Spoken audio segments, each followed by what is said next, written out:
மனிதனுக்காக தேவன் செய்கிற கிரியை என்கிற தலைப்பிலே எபேசிலிருந்து கூறப்பட்ட சில சத்தியங்களை தியானிக்கும்படியாய் நான் விரும்புகிறேன்.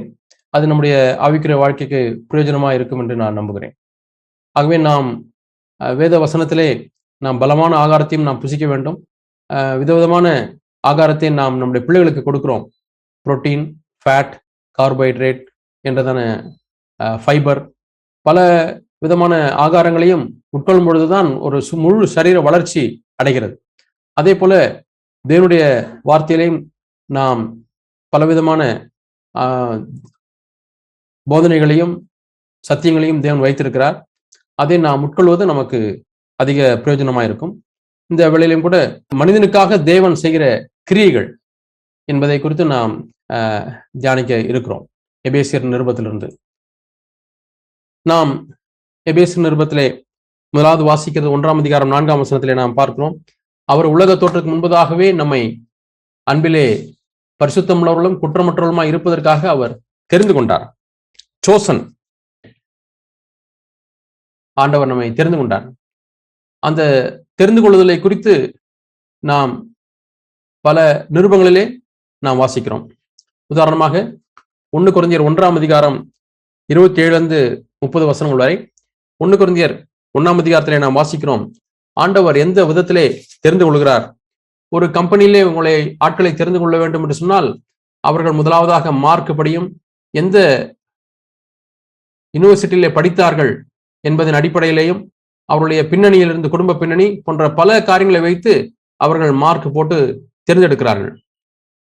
நல்ல ஐஐடியிலே படித்திருக்க வேண்டும் அல்லது என்ஐடியிலே படித்திருக்க வேண்டும், நல்ல ஸ்கோர் வாங்கியிருக்க வேண்டும், சிஜிபி என்று சொல்லுகிறார்கள். இப்படி பல காரியங்களை அவர்கள் வைத்து தெரிவு செய்து பின்னர் அவர்களுக்கு பயிற்சி கொடுக்கிறார்கள். ஒரு பள்ளியிலே ஒவ்வொரு ஊர்லேயும் முதல் 5 ரேங்க் 4 ரேங்க் வாங்குறவர்களை மட்டும்தான் எடுப்பார்கள். அவர்களை எடுத்து நாங்கள் நன்றாக படிக்க வைத்து விட்டோம் என்று சொல்வதில் என்ன அதிலே ஒரு மகிமை இருக்கிறது? நன்றாக அவன் ஏற்கனவே படிக்கிறவன் தான். அவனை நாங்கள் நன்றாக படித்து அவனை மருத்துவ படிப்பிற்கும் பொறியியல் படிப்பிற்கும் நல்ல கல்லூரிகளுக்கு அல்லது ஐஏஎஸ்க்கும் நாங்கள் தேர்வு செய்து அனுப்புகிறோம் என்று சொல்வதிலே பிரயோஜனம். ஏனென்றால் ஏற்கனவே அவர்கள் நல்ல ஒரு திறமை படைத்தவர்கள். ஆனால் ஆண்டவர் எப்படிப்பட்டவர்களை தெரிந்து கொள்கிறார்? அதை நாம் 1 கொரிந்தியர் 1ஆம் அதிகாரம் 27ஆம் வசனத்திலே நாம் வாசிக்கிறோம். ஆண்டவருடைய தெரிந்து கொள்வதனுடைய அந்த கோட்பாடு அல்லது பிரின்சிபிள் என்று வாசிக்கிறோம். ஞானிகளை வெட்கப்படுத்தும்படி தேவன் உலகத்திலே பைத்தியமானவைகளை தெரிந்து கொண்டார். ஆண்டவருடைய ஷார்ட் லிஸ்டட் கேண்டிடேட்ஸை பார்த்தீர்களா? எந்த அடிப்படையிலே ஆண்டவர் தெரிந்து கொள்கிறார்? பலமுள்ளவைகளை வெட்கப்படுத்தும்படி தேவன் உலகத்திலே பலவீனமானவைகளை தெரிந்து கொண்டார். உள்ளவைகளை அவமாக்கும்படி உலகத்தில் இழிவானவைகளையும் அற்பமாய் எண்ணப்பட்டவைகளையும் இல்லாதவைகளையும் தேவன் தெரிந்து கொண்டார். ஆனால் இன்றைக்கு சபையிலே தேவன் தெரிந்து கொண்ட இப்படிப்பட்ட ஒரு நபர் வரும்பொழுது அவரை நாம் எப்படி மதிக்கிறோம், எப்படி எடைபடுகிறோம்? நாம் மனதில் என்ன நினைக்கிறோம் என்றால், நம்முடைய தரத்தின்படி இவர்கள் இந்த இடத்துல இருக்கக்கூடாது, நம்முடைய ஸ்டாண்டர்ட் அது கொஞ்சம் வித்தியாசமானது என்று நாம் எண்ணுகிறோம். ஆகவே தான் நாம் அவர்களை அற்பமா எண்ணுகிறோம். இங்கே வாசிக்கிறோம், உள்ளவைகளை அவமாக்கும்படி உலகத்தின் இழிவானவைகளை. இழிவான நம்முடைய உலகத்தினுடைய பார்வையிலே, தேவனுடைய பார்வையிலே இழிவானவர்கள் என்று ஒருவருமே இல்லை. உலகத்தின் பார்வையிலே இழிவானவர்களை ஆண்டவர் தேர்ந்தெடுத்து நம்மோடு கூட சபையில வைத்திருந்தால் அவர்களை நாம் எப்படி பார்க்கிறோம்? அல்லது நாம் அந்த நிலையில இருந்தால் நாம் எப்படி எடைபடுகிறோம்? ஆண்டவர் நம்மை தெரிந்து கொண்டார் என்பதிலே நமக்கு ஒரு சந்தோஷம் இருக்கிறதா? அற்பமா எண்ணப்பட்டவைகளையும் இல்லாதவைகளையும் தேவன் தெரிந்து கொண்டார். இழிவானவைகள், அற்பமா எண்ணப்பட்டவைகள், இல்லாதவைகள். இல்லாதவைகள் என்று சொன்னால் ஒருவேளை இந்த உலகத்தில் உள்ளதான ஸ்டேட்டஸ் இல்லாமல் இருக்கலாம், அந்தஸ்து இல்லாமல் இருக்கலாம், படிப்பு இல்லாமல் இருக்கலாம், அல்லது நல்ல ஒரு கர்ச்சியஸ் பிஹேவியர், அது போன்ற படித்து தேர்ந்தவர்களுக்கு நன்றாக பேசுவார்கள், பேச்சாற்றல், எதுவுமே இல்லாதவைகள், இழிவா எண்ணப்பட்டவைகள், அற்பமா எண்ணப்பட்டவைகள், இவர்களை தேவன் தெரிந்து கொள்கிறார். ஏன் என்றால் அதற்கு ஒரு காரணம் உண்டு. அந்த காரணத்தை அடுத்த வசனத்திலே வாசிக்கிறோம்.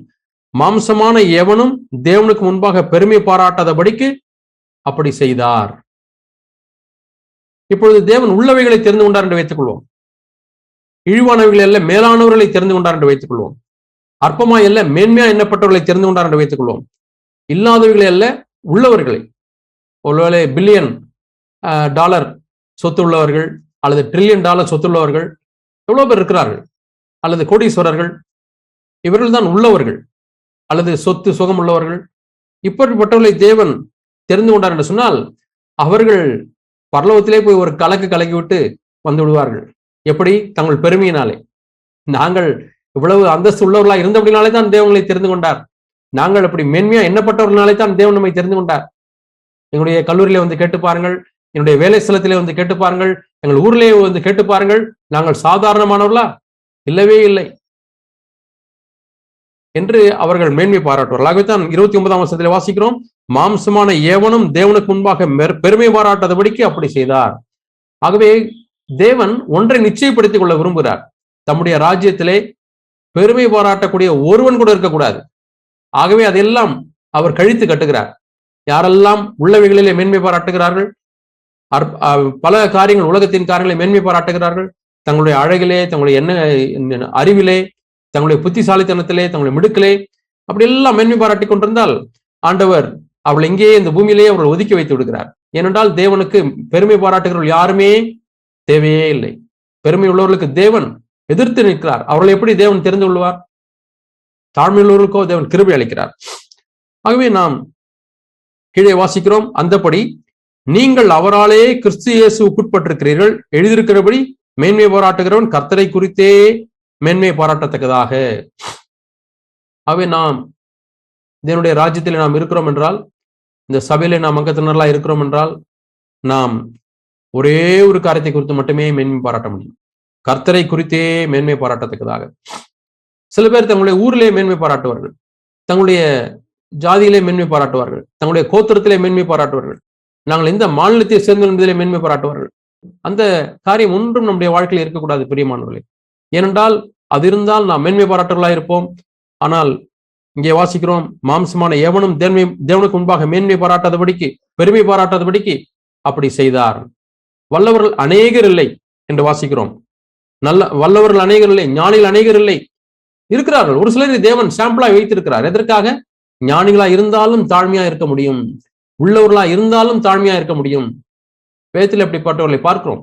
பவுல் எவ்வளவு ஞானியா இருந்தார், அவர் கமாலின் பாதத்திலே படித்தவராக இருந்தார். ஆனாலும் அவர் தாழ்மையிலே அவர் சிறந்திருந்தார். மிகுந்த தாழ்மையில இருந்தபடினால தேவன் அவ்வளவு கிருபையை தேவன் பவுலுக்கு கொடுத்தார். இப்பொழுது நாம் என்ன செய்ய வேண்டும்? ஏதாவது நமக்கு இருக்கிறது என்று சொன்னால், நமக்கு கொஞ்சம் ஞானம் இருக்கிறது என்றால், நமக்கு கொஞ்சம் நீதி இருக்கிறது என்றால், நம்ம ஏதோ ஒரு பரிசுத்த வாழ்க்கையில கொஞ்சம் வந்திருக்கிறோம் என்று சொன்னால், மீட்கப்பட்டிருக்கிறோம் என்று சொன்னால், நாம் என்ன சொல்ல வேண்டும்?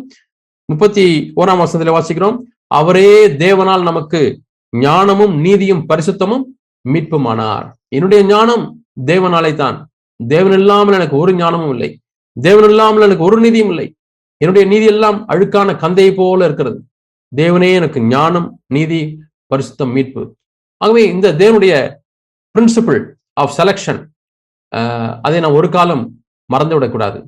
அதே போல யாக்கோபிலே நாம் வாசிக்கிறோம், நாம் இந்த கீழே வாசிக்கிறோம், யாக்கோபு 2:5 நாம் வாசிக்கிறோம், இந்த உலகத்திலே தேவன் எப்படிப்பட்டவர்களை தெரிந்து கொண்டார் என்பதையும் குறித்து நாம் வாசிக்கிறோம். அதை யாக்கோபு சொல்லுகிறார் 2ஆம் அதிகாரம் 5ஆம் வசனத்திலே,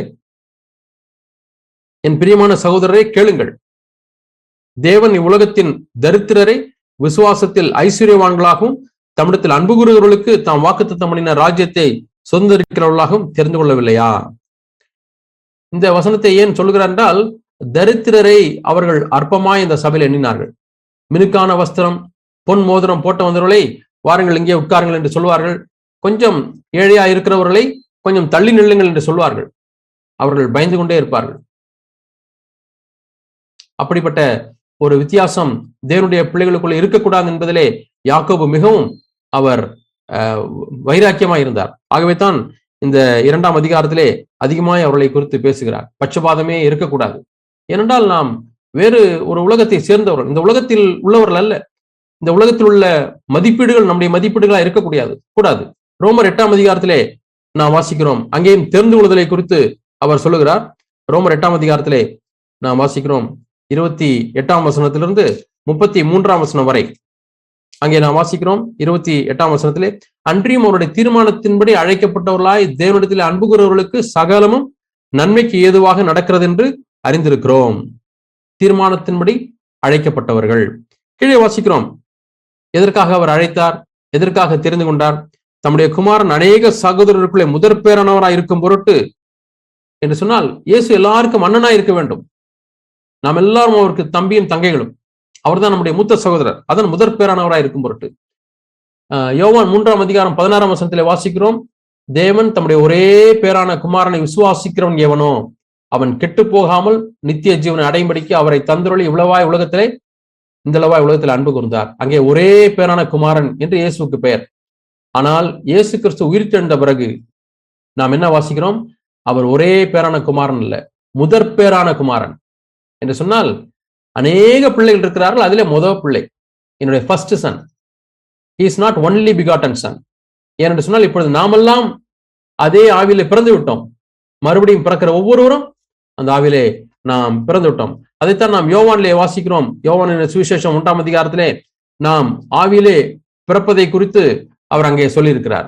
யோவான் 1ஆம் அதிகாரம் 12ஆம் வசனம், அவருடைய நாமத்திலே விசுவாசம் உள்ளவர்களாய் அவரை ஏற்றுக்கொண்டவர்கள் எத்தனை பேர்களோ அத்தனை பேரும் தேவனுடைய பிள்ளைகளாகும்படி அவர்களுக்கு அதிகாரம் கொடுத்தார். அடுத்த வசனத்தை வாசிக்கிறோம், அவர்கள் இரத்தத்தினாலாவது மாம்ச சித்தத்தினாலாவது புருஷனுடைய சித்தத்தினாவது பிறவாமல் தேவனாலே பிறந்தவர்கள் என்று சொல்லி அது பன்மையிலே சொல்லப்பட்டிருக்கிறது. It is told in plural, பன்மையிலே.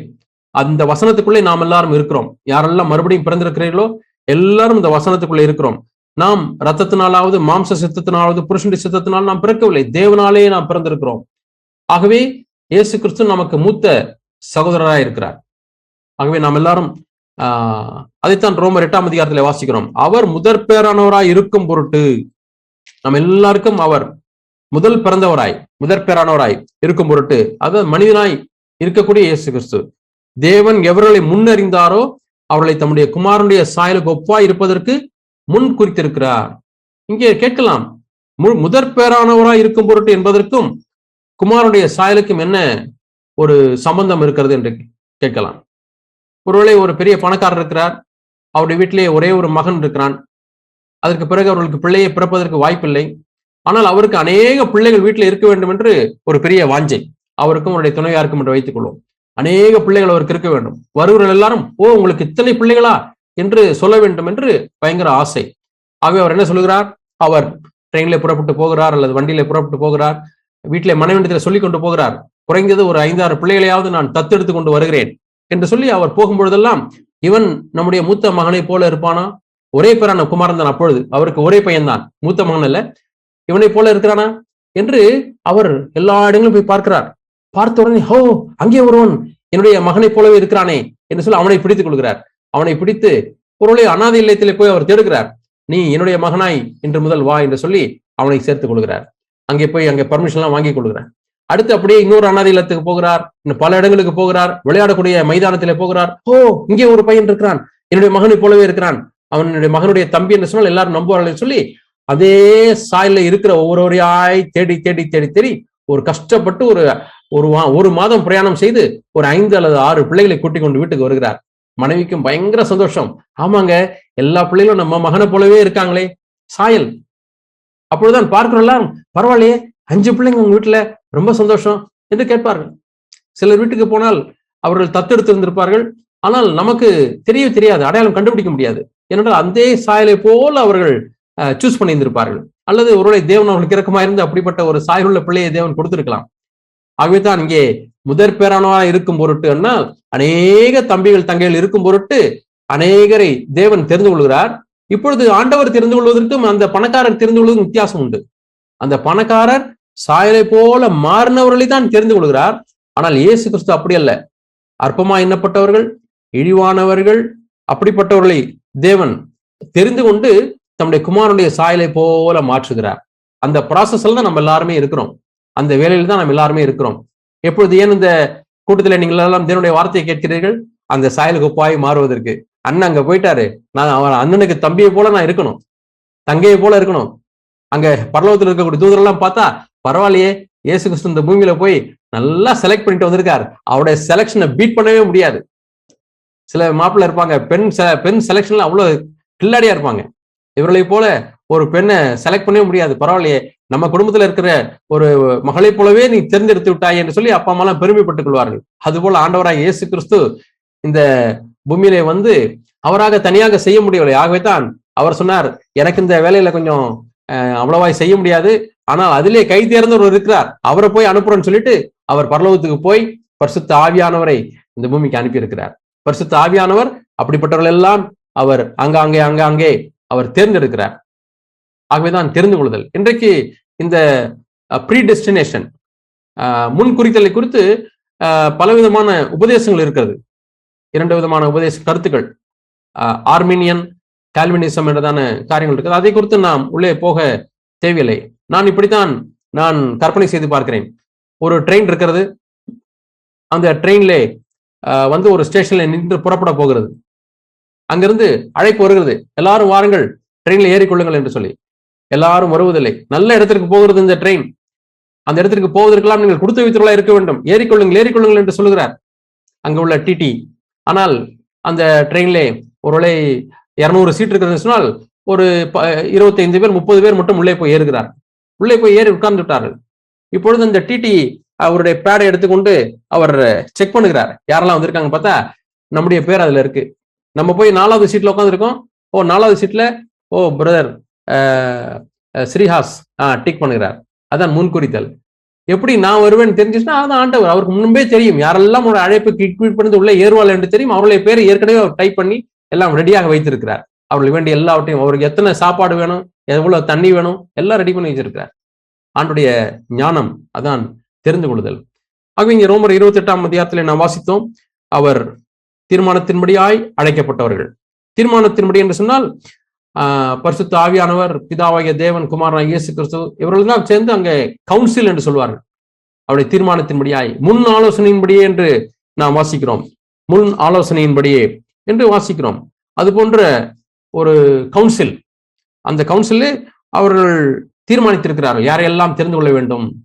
தேவனுக்கு முன்பாக மாம்சமானவன் ஒருவனும் பெருமை பாராட்டாதபடிக்கு யாரெல்லாம் இருப்பார்களோ அவர்கள் எல்லாம் தெரிந்து கொள்ள முடியாய் தேவன் முன் குறித்திருக்கிறார். இப்பொழுது 30ஆம் வசனத்தில் வாசிக்கிறோம், எவர்களை முன்குறித்தாரோ அவர்களை அழைத்திருக்கிறார், எவர்களை அழைத்தாரோ அவர்களை நீதிமான்களாக்கி இருக்கிறார், எவர்களை நீதிமான்களாக்கினாரோ அவர்களை மகிமைப்படுத்தியும் இருக்கிறார். மகிமைப்படுத்தியிருக்கிறார் என்று சொன்னால் அவருடைய குமாரனுடைய சாயலை போல மாற்றிக்கொண்டிருக்கிறார். அதான் அதனுடைய அர்த்தம். இப்படி தேவன் தெரிந்து கொண்டவர்கள் மேல் குற்றம் சாட்டுகிறவன் யார்? தேவனே அவர்களை நீதிமான்களாக்குகிறவர். ஆண்டவர் நீதிமானாக்குகிறவர். யாரும் தேவன் தெரிந்து கொண்டவர்களை குற்றம் சாட்ட முடியாது. அதற்கு நாம் இடம் கொடுக்கவே முடியாது. சாத்தான் ஒரு காலம் நம்மை குற்றம் சாட்ட முடியாது.